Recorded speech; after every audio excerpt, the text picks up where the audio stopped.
it's Tam over at the Springfield campus, and we've been having so much fun at Kids Camp. It's been 3 epic days with over 200 kiddos and 100 plus volunteers learning how to love like Jesus. We've been playing games, we've been hanging out in small groups, getting into community, and these kiddos got to learn how to love like Jesus. They got to know that they were loved by God and by us. It's been such a great time. Janessa, what's been going on at Nixa? Hey North Point, this is Janessa from Nixa. We have had an incredible past 3 nights at Kids Camp. We have had over 240 kiddos checked in here at Nixa with over 100 volunteers. If you volunteered at Kids Camp, I want to say thank you so much for investing in the lives of every single kiddo that came through. If you gave financially, we also want to say thank you so much. Because of your giving, you made Kids Camp possible. To the parents who drop your kiddos off, thank you for trusting us with your kiddos. We have had a blast. So to everyone who was a part of Kids Camp at any capacity, we just want to say thank you so much. Hey, it's awesome. Go ahead and give a round of applause for Kids Camp. Every time I see the video, I just smile when I see Jeremy doing this little jig up there at the end of the video. So, hey, thanks for being part of that. My name is Preston. I'm the spiritual formation pastor here at North Point, and Jeremy's out traveling right now, but will you help me welcome, Springfield, help me welcome all of our campuses, okay? So Nixa, we welcome Nixa, Republic, we're so glad you're with us. Dream Center, and if you're online, or Jeremy, if you're watching, we're really glad you're here too with us, okay? But we've been in this series, 66-week series, and I don't know if you're visiting North Point right now and you're like, I'm jumping in the middle of, well, we are taking a break, okay, from that just for today, and then we'll jump back in next week, but we're going to talk about something a little different today. But I want to start by telling you this. If you know me at all, if you don't, I'm just about to out myself, but I'm a major superhero nerd, and I'm unashamedly a superhero nerd, which means growing up, I was reading comic books. It means I was watching Saturday morning cartoons growing up. And in fact, last week, when Jeremy showed this video of Jason Momoa, you remember this? He showed this video of Jason Momoa, and he referenced Aquaman, and then he said, from the Marvel movies. Now, you may think we're getting into Geekland now. We are barely entering Geekland, my friends, but there's a difference between Marvel and DC, and he accidentally said that last week. And then second service, he goes, okay, someone corrected me. He said, I ran into the geeks backstage who said it's Aquaman's in the DC universe, and I am said geek that he ran into, all right? That just, thank you for clapping. Those of you who clapped, we'll go see a movie later, I guess. But what this means is this. I'm a huge superhero fan. If I could take the kids, if it's appropriate, I'm going to take the kids, and we're going to see the most recent superhero movie when we can. And although I'm a Marvel fan and Superman is a DC movie, I got to give it to DC. They did a great job. It was a very entertaining movie, and we went and saw Superman. And when we went and saw it, I didn't think I was going to like it this much. And I really did like it a lot. And there's a point to where Lisa got up to use the restroom in the middle of the movie, and I'm just like, just pee your pants. This movie's so good. Like this, I'm going to wear Depends to the next DC movie just in case. It was that good. But she gets up, she goes, and she texts me. She said, hey, do you want any popcorn? I'm not a huge popcorn fan, but when I came into the movie theater, I did notice they had a Superman popcorn bucket. And so I texted her back, and I said, no, but I want the bucket. And she said, it's fill in the blank price, no. And my response was the praying hand emojis. That's all I responded with. It's the most passive aggressive, we both love Jesus, do what you think this means emoji you can say. So she walks over and she tosses me, this is a popcorn bucket. Believe it or not. And you're like, no, it's not. Oh, yes, it is. You open it up and you pour popcorn in here. It doesn't come with popcorn in it, just FYI. Okay, it comes additional. But now, I need to use this as a sermon illustration to justify to myself buying this. So buckle up, Buttercup. We're about to talk about this. This is representing like a newsstand. Clark Kent is Superman. If you didn't know that, you're so behind, I don't even know how to help you. But Clark Kent is a reporter for the Daily Planet, and he's Superman. And this represents a newsstand. And newsstands used to be everywhere. If you remember newsstands, it's like anywhere where you could really walk, there's a newsstand, right? here's what a newsstand is. You would determine whether or not you wanted to read the newspaper based on what? The headline, the front page. That's right, the headline right here. That's why to be front page news was like a really big deal. And you had to pay something, and then the newsstand would like unlock, and you'd reach in, and you get a newspaper. Now this one says, simple, perfect, how to make simple, perfect lasagna, which is probably worth 25 cents to pay to figure that out. This one says, trial of the century. I'm like, it sounds too real, and I see that that headline all the time. I wouldn't really want to read that right now. But this is what a newsstand would be. And you would determine, I'm walking by one, I want to read the newspaper. I'm going to pay what it costs to read the story based on the headline, based on the headline. We get in a lot of trouble when we treat the Bible like a newsstand. And here's what I mean. Jesus, front page, headline, a saying of Jesus, something that really grabs our attention. And when we just walk by and we go, I like it, we just keep going. And we don't pay what maybe it costs to know the story and to let the story know us. Followers of Jesus historically haven't been people, they haven't been headline people. They haven't just been people who know the words of Jesus. They haven't just been people who believe in Jesus. I mean, that's kind of happened everywhere. But followers of Jesus, people who are actually actively walking with Jesus, would stop and listen and go, this involves my action. It'll cost something. And then to get involved in the story, and then to let the story transform your story. So what I'm saying is, let's talk about one of the headlines of Jesus, but let's go all in on our story. And by the end, hopefully that you go, yeah, I want that to be my story. That's always been the invitation of Jesus, isn't it? That his righteousness would be our righteousness, that our story would be his, that it would be so enmeshed that when people see the church, listen, when people see Jesus followers, they somehow see Jesus. And that's been always kind of the point.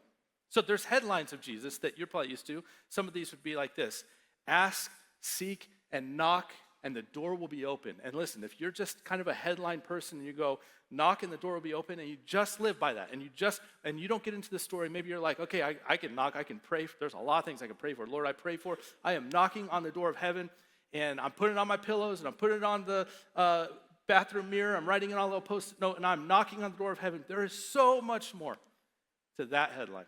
Or there's this one: give and it will be given to you. Okay, driving to get my coffee, that means I'm going to buy the person's coffee behind me, because tomorrow when I order a breakfast burrito, it's going to be given to me. So I'm going to pray the headline up, and the words of Jesus, they don't work that way. They don't work that way. They don't work that if you just recite them and you just kind of like, yeah, I believe in that part of it. It doesn't work that way. The way it works is we're drawn in by Jesus, his words. We're drawn in. And we go, okay, I want to know the story. And we pay what maybe it costs. It costs us something to follow Jesus. It always costs us something. And then we read the story. And then the story reads us, and the story changes our story. So there's one headline I want us to lean into today, okay? And you may have heard this, but I just want to say there's so much more at work in this story. And this headline, I think, is the type of headline that for you and I, if it was on front page news and there were still newsstands, we would probably be like, I don't know, I'll find quarters to get that paper. And here's what it says: I will give you rest. That's the headline. Jesus says, come to me and I will give you rest. And by the way, he's not talking physical rest, and we all need physical rest, okay? We all need physical rest. But I'm saying the rest we need that Jesus actually talks about is rest for your souls. I will give you rest. Because most of us are in overdrive. Most of us are in overwhelm. I don't know, it's not super common to run into someone that you'd say, how are you? And they don't say something along the lines of, oh, there's just a lot going on, or I feel overwhelmed. Or if we were to sit down and have coffee, and I tell you areas I feel overwhelmed, you tell me areas you feel overwhelmed, here's what we have in common: overwhelmed. Okay, we are a people that in the West, we're constantly drive, and we celebrate it.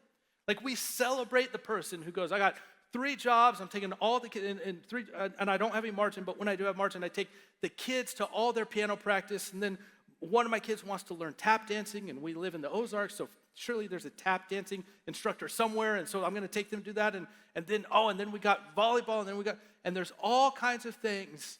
And that person, and that may be you, that person, we don't pray for you, we praise you. We're like, you are crushing it at life. And then when you're by yourself, you're like, no, I'm crushed by life. I'm not crushing anything. I am overwhelmed, right? So you're focused on your 9 to 5, your 9 to 5 or whatever. And if you got a new job, I know how it feels that you're like, I got to swap it. I got to be 5 to 9. I got to respond to emails 5 in the morning till 9 at night. I got to, and then I have a spouse, and I got to give energy to my spouse. I don't want to be typing over here while I'm with my spouse. And then I have hobbies and social circles, and I have some energy for that. And you're like, what's a hobby? So that'd be quickly. We'll just move on. Then I got kids. There's just so much of you that you can give. And then you're like, and apparently I'm now sick. So I don't even have time for the doctor. Can I virtual doc in? It's overwhelmed. And then Jesus says, hey, come to me, all who are weary, and I'll give you rest. And you know the Greek word for all? All. It means all. All who are weary, and I will give you rest. But there's more to the story. That's just the headline. There's a hurry sickness quiz that comes from a book. There's 3 things that really stand out from it, and it's just saying, like, here's some symptoms if you know that your life is in overdrive and overwhelm. Okay, and here's one of them. Multitasking. You're like, multitasking's good. Eating through your lunch is good, or working through your lunch is good, and all these, and you go, no, that's actually not being present isn't normal. It's normal to be present as a follower of Jesus. So multitasking, they say, is a symptom. Clutter. Listen, I feel this. I'll just, full admission, I'm like, I have a room for my cars. You might too. It's called a garage. But then I'm like, some days I'm having trouble fitting my car in clutter. We feel that. And then this last one. So this one's really hard, but it is a symptom, is love impaired. You just feel like I don't have a lot to give. And maybe the reason we don't have a lot to give is because we know these words. Come to me, if all who are weary and heavy burden, and I'll give you. We know those words, but we haven't done what it takes. We haven't paid what it costs to know the story and let the story know us. So here's the story. The story's in Matthew. Matthew chapter 11, verse 27 through 30.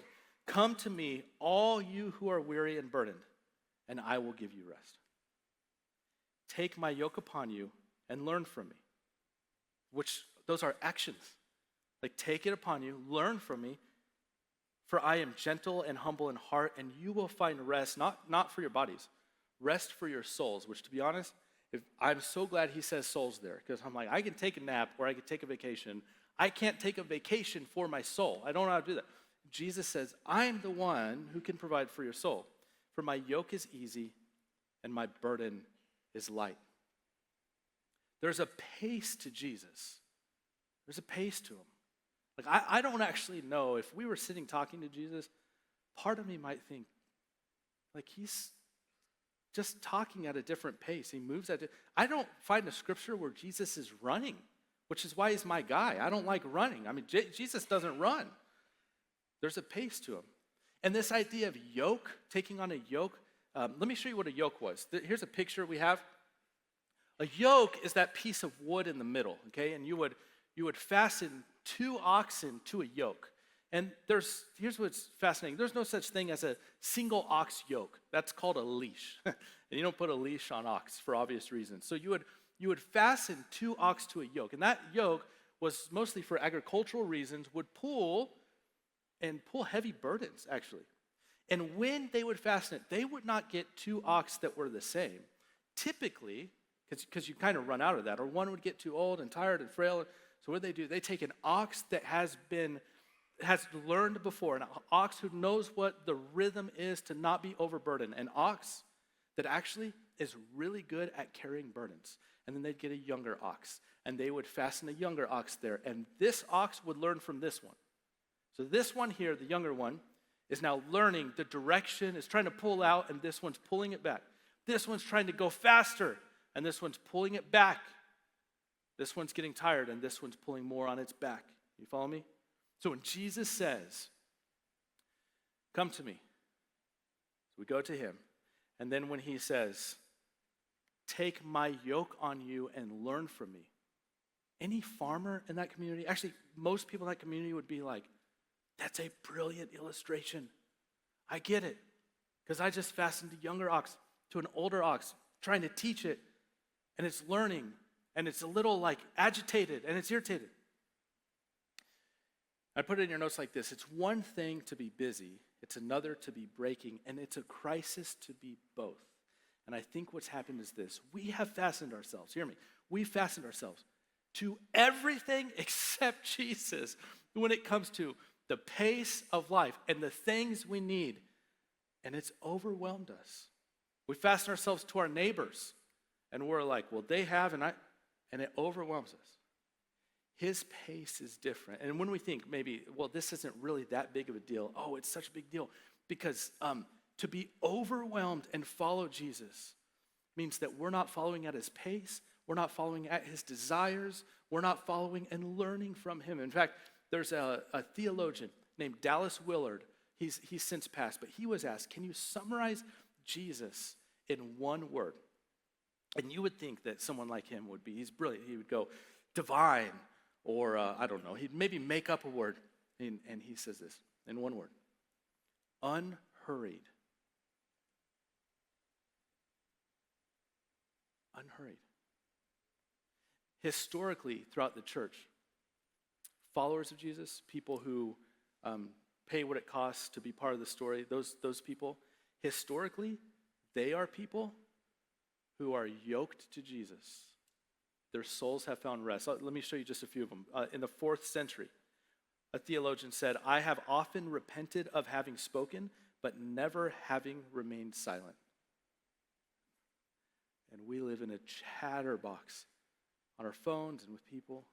In the 7th century, a monk named Isaac said, the highest form of prayer is to stand silently in awe before God.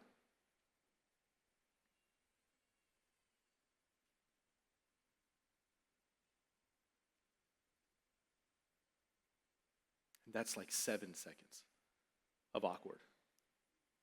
To stand silently, and if for that at campus, they're like, did we freeze? No, you didn't freeze. We were just being silent for 7 seconds, silently before God.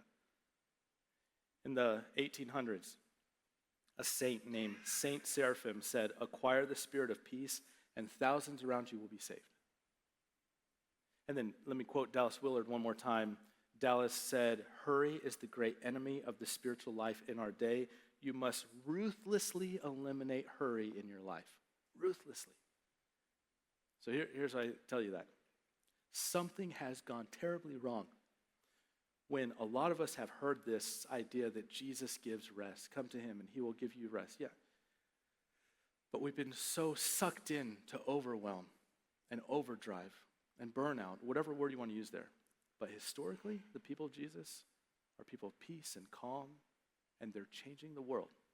And we're still able to accept that invitation. So overwhelm can happen in 2 ways primarily. One is external circumstances. In your notes, that's the first one we're going to get to, is external circumstances. And I'm going to ask a question that's actually, it is a hard question for all of us, but I think it's the right question because we live in a time, you'll get it when I say it. Here's the question. Is it overwhelm or is it overwant? Do we overwant?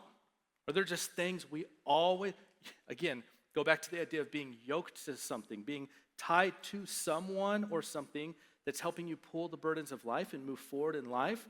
And if it's your neighbor and you're like, man, I really like fill in the blank. They just got fill in the blank. Look at the vacation they went on. We could do that. If I get another job, we can do that. Sure, well then let's get another job. Let's just make it work. Let's just make it work. And you do that. And what happens, the overdrive or the overwhelm is a direct result of overwanting. It's a direct result. And it's not bad to want. It's not bad to want things. There are things. Here's something I know we all want, right? We all want I mean, if you don't want this, I'd love to meet you. We all want a vacation home in Florida. I thought I was the only one who wanted this until I've talked to one more person, and they're like, I want one too. If I made that happen today, I would have, you talk about overwhelm, I'd have no time for anyone, including myself, including God. I just work. All for what? For 1 week in my vacation? Like, it is overwhelmed because we overwant. And if we're not careful, we're actually yoking ourselves. We're connecting ourselves to other people and possibly to other seasons. There may be a season in your life where the thing you want will happen. That would be natural. Maybe that, and you're saving up for it and you're preparing for it. But to desire that's not wrong. To make that happen, to be like, I will force it to happen. I will work more. I will force the relationship to happen. I will make it happen. And the whole time, beyond the headline, is Jesus going, learn from me. Learn. In Psalm 23, it says, Lord is my shepherd. I shall not want. He makes me lie down in green pastures. He leads me beside still waters. He restores my soul. There it is again, like restores my soul. Another way to read this, the Lord is my shepherd. I am whole. I'm complete. I shall not want. And what's the thing that you just say, I know, I have Jesus and I have people around me and I have food and water, but what's the thing that you would say, if I had that, I'd be complete? That's like, I just must have it. Again, it's not wrong to want. It may not be your season, or it may just not be a good thing for you. Like if Jesus answered yes to every prayer I ever prayed, I don't even know if I'd be alive. To be honest, I prayed some weird prayers for some things to know the answer is no, or the answer is not right now, but yoke yourself to Jesus. Let contentment come in. Because here's Jesus' life. To learn from him, Jesus has stories, like one story where there's a woman who pours an extravagant bottle of perfume on his feet. And a lot of people think that bottle of perfume cost about a year's wages. I mean, listen, some of you smell good. None of you smell that good. I don't even know what that smells like. But that's a really nice bottle of perfume. And in that room, you're like, there's extravagance in that room. But there's another story where Jesus says, foxes have holes and birds have nests, but the Son of Man has no place to rest his head. Like, I think that's Jesus' way of saying, I don't have a place to call home right now. You're the King of the universe. And he's like, yeah, but I'm you. I'm with you. I'm one of you.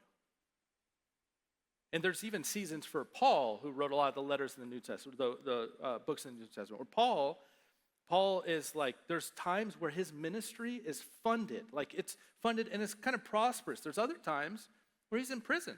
And he's writing from prison. He writes words like this: godliness with contentment is of great gain. From prison. Paul. It's like, yeah, he's learned. He is attached to Jesus. And the burdens of life, he's carrying at the pace and letting Jesus carry most of the weight. But he's not attached to neighbors, communities, or even his wants. So let me tell you this story. Our family went to Academy Sports. Piper, she's our oldest, she plays volleyball.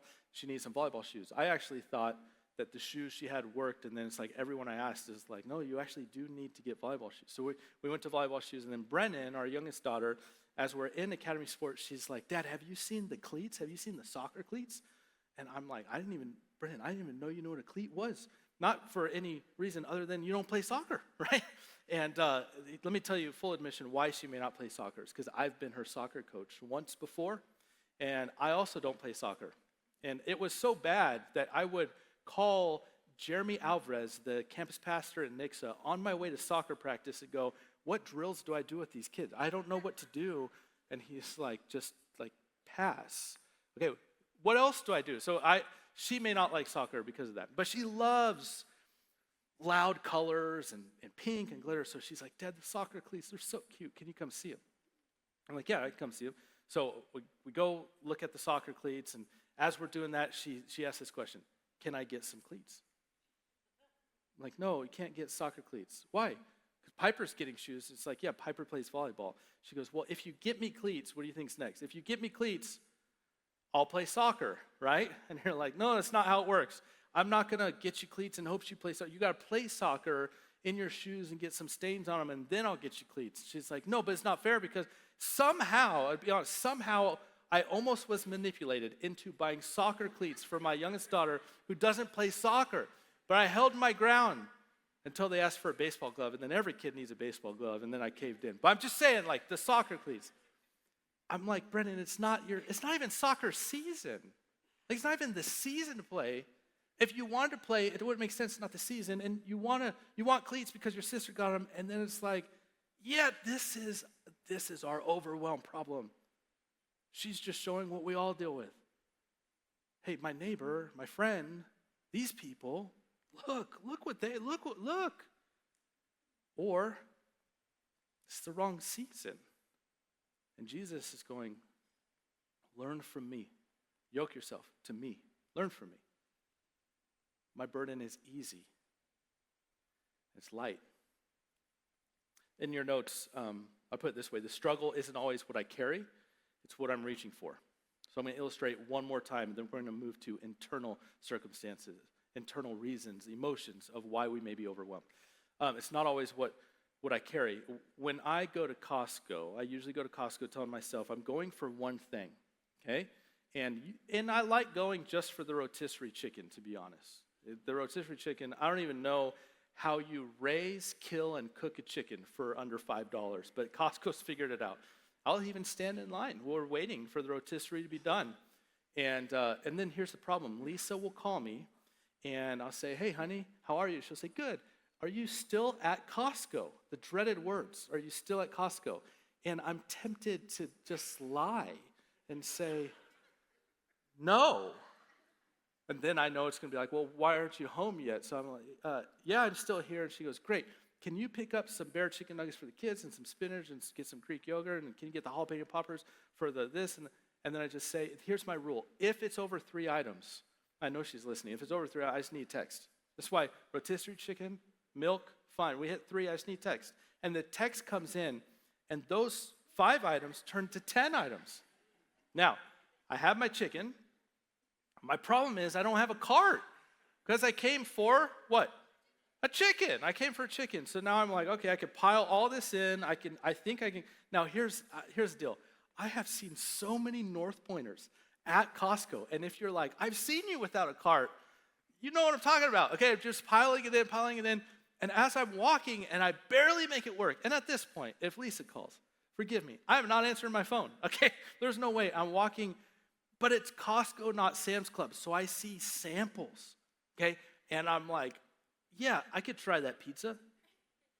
It's really good. And then over here, they're like, the sample of the fish is done. I'm like, I like fish too. And the sample over here, my whole problem isn't what I'm carrying. I mean, it's become what I'm carrying. It's that I keep reaching for things. It is the overwhelm syndrome in the West.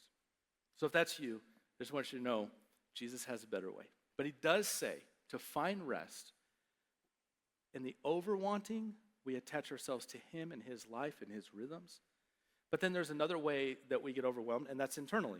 Okay, so the struggle can come in here, and we get overwhelmed because of internal emotions. In your notes, I said the heaviest burden is oftentimes the one no one sees. It's one no one sees.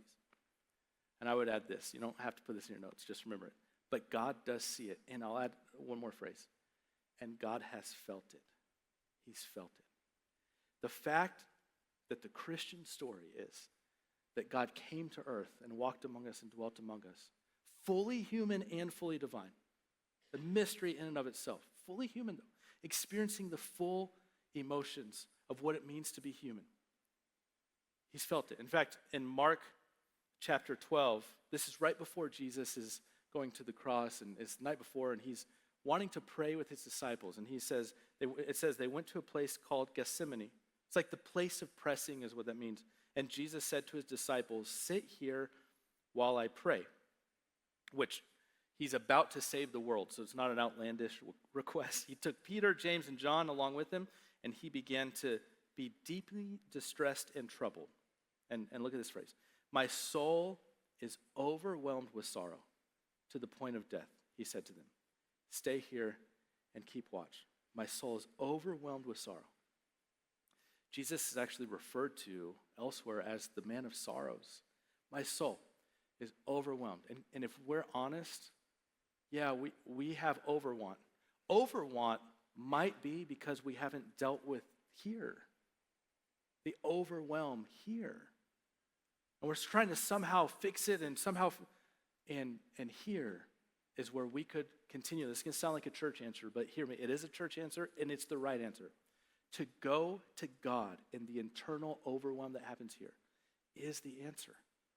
This is the Jesus way. If we attach ourselves to Jesus and we learn from Jesus and we watch him, this is what he said, learn from me. This is beyond a headline. This is the story. Learn from Jesus. In fact, that's at the end of Matthew chapter 11. Chapter 12, which there weren't chapters back there. Matthew was just flowing. Chapter 12 talks about some religious leaders being like, why do you do this on the Sabbath? Why do you heal on the Sabbath? Why do your disciples do this? And it's almost as if it's placed in a way that even says, disciples, don't yoke yourself to religious leaders. Don't yoke yourself to the church. They won't give you the right pace. I'm right there with you going, we got to learn from Jesus. There is no one else who can teach us to overcome the overwhelm in our life other than Jesus. And if we learn, every time we see him go away to be with God. We see that before he starts his public ministry, he goes 40 days in the desert to be with God. He's tempted there, but all of heaven is on his side. We see when his cousin, John the Baptist, is murdered. What does he do? He goes away to be with God. We see when there's crowds that are going to be coming to surround him, and they're going to be needing to be ministered to. And there's overwhelm that happens. And Jesus names some emotions. He goes away to be with God. In fact, we even see here, he goes away to be with God. And here's the great news about that. We're the ox that's unlearned and wild and untrained, and we're attached to Jesus. And when it's a heavy burden, and the reason I would say, he said it's a light burden, the reason that it makes sense in the analogy, the reason the burden is light, it's not because the burden itself is light. It's because he's carrying so much of it for you. It doesn't mean you feel it. It means you feel it with someone. With someone. Like if you go, Jesus, do you know what it's like to have sorrow? Like, Jesus, do you know what it's like to have deep sadness? Yeah. Yes. Jesus, do you know what it's like to be betrayed? I've been betrayed in business before, Jesus, that hurts really bad. Do you know what it's like? Yeah, he does. He's experienced betrayal, probably worse than all of us. Jesus, do you know what it's like to be so mad? Just like angry. It just overcomes me. I'm overwhelmed with anger. And Jesus is like, yeah, the kind that makes you want to flip tables. Like, yeah, that kind of anger. And he's like, yeah, I got that too. I know that. I know that one. Jesus, do you know what it's like to have just joy? I'm overwhelmed with joy. Holding a child or experiencing spiritual rest. And Jesus is like, yeah, I've had that one too. He has experienced the full range of everything you're currently going through. This is why he says, when you take it, no one else, not even your spouse, especially not your spouse, don't put it this way, no one else, no person, no thing can carry the burden that you're feeling. But Jesus' shoulders are wide and his strength is way more than we could ever endure ourselves. The peace that comes with just knowing he's with me. And he's the God that's not afraid to take his own medicine when it comes to what it means to be human. And when we do that, we can now move at a different pace. But we do have to learn from him. So, overwhelmed is where grace meets reality. It's not where it ends. And this could be our new reality. It could be. I'm just saying, let's try this for a week. I'm going to give you just a few things to try. I'm going to try it with you. Let's just try it for a week. And if you don't like it, you can go back to the old way of being overwhelmed so fast. Like you could so fast go back to it. But I think that you'll like it. And I think the invitation of Jesus wasn't just for his disciples then. In fact, I know that to be true. It was for us now. And even if you're curious, if you just go, I'm curious about Jesus, take him at his word. Learn from him. Try it. That's what it means to kind of start following him. So the first thing is this. Simplify your schedule, excuse me, to match your capacity. Simplify your schedule. We only have a certain amount of us to give before we're overwhelmed. Just simplify it.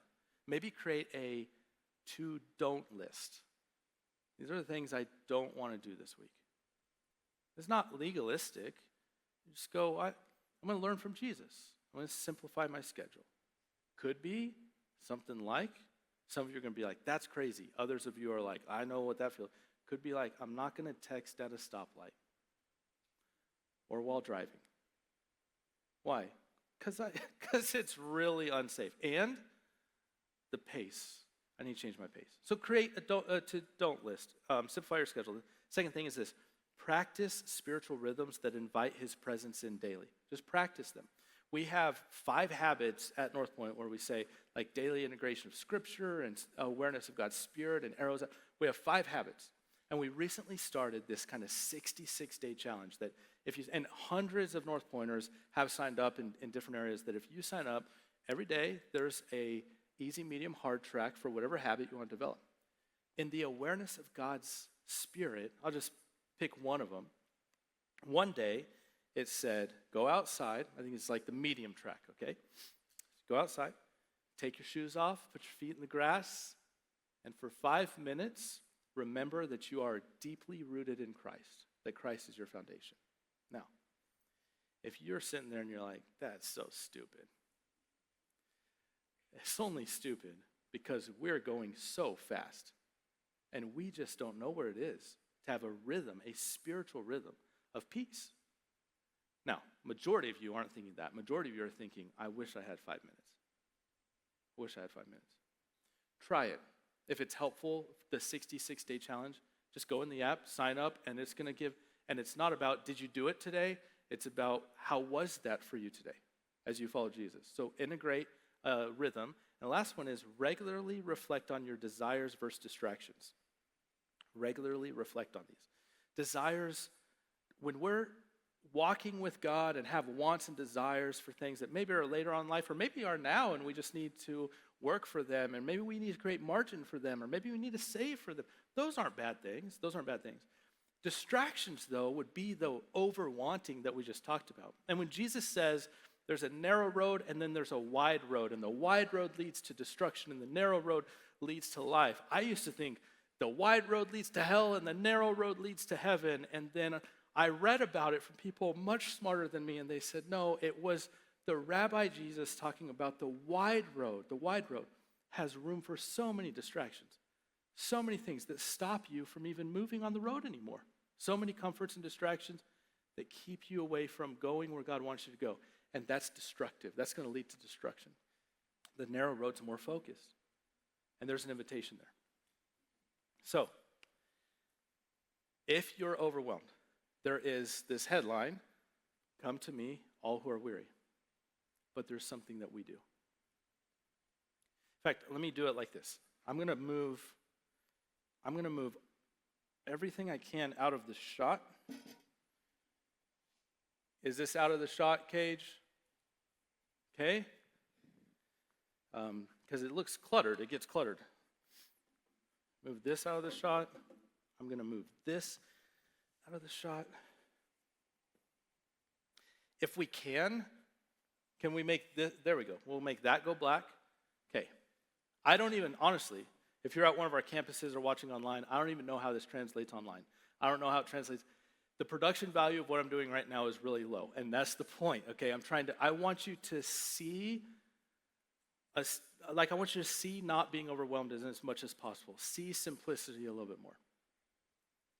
See, that it's not about the glitz and the glamour of the life that we're trying to have. It is about Jesus saying, if you'll attach yourself to me and you learn from me, it's a whole different kingdom. And there's a price to pay, but I'm with you. There are feelings to have, but I'm with you. We can't avoid it, but I'm with you. And I've been there. So, can you get this card? It's in a seat. It's next to you. And and we will take next steps. So at every campus, if you're an usher, can you get ready and go ahead and come forward? But this card has next steps. I want to talk about a simple next step. If you can, I'm going to pray over our next steps together. But I want us to actually just think through, for you, what is a next step? And if you are saying, I'm making my decision to attach myself to Jesus, I'm making my decision to learn from Jesus, I am following Jesus for the first time. Mark that on the card. We'd love to celebrate with you. If maybe you're like, baptism? We have baptisms coming up soon, and you go, baptism's my next step. Why? Well, it's not because the water's magic, it's because Jesus says to, and I've attached myself to his leading. Mark that. Or it could be, I'm going to simplify my schedule. Could be, I'm going to start the challenge. It could be whatever. It could be something I'm not even talking about. But here's what I'm saying. I know that as we follow Jesus, at North Point, it's not just about finding Jesus. As we follow Jesus, that requires action. It requires more than headlines. It requires movement and action. And all I'm saying is, can you write down what that is so we can partner with you?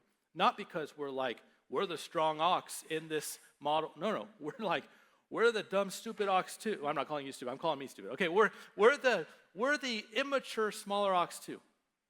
We just want you to know we're with you. We want to encourage you any way we can.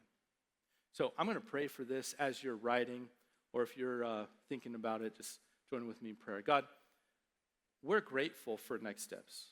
We're thankful that we don't just talk about a story about you that is something that's inspiring, but God, we know that you are with us through your Spirit. We know that the grave has been conquered, and therefore everything you've said, Jesus, still stands true today, including this invitation for our souls to rest. And I also know we all feel overwhelmed in our own unique way. We pray you'd be gracious to us, and your grace would meet us in our next step. In Jesus' name, amen. Before we pass our buckets, it's also when we give. This is when we share generously for the sake of the mission. And we say this a lot. You're not giving to North Point, you're giving through North Point. And if you're a guest and you mark that you're a guest, we're going to give to a nonprofit, one of our community partners, in your honor. Now you can text to give, and you can give online, and you could put it in an envelope, however you want to give. But I just want to say this. What you saw with Kids Camp, you're going to see a video quickly here about Student Camp. All of that's possible through your generosity. And when we become people of peace and we become people that are generous, our entire community changes. So go ahead and pass those buckets. Let's watch this video, and then I'll throw it to your campus host.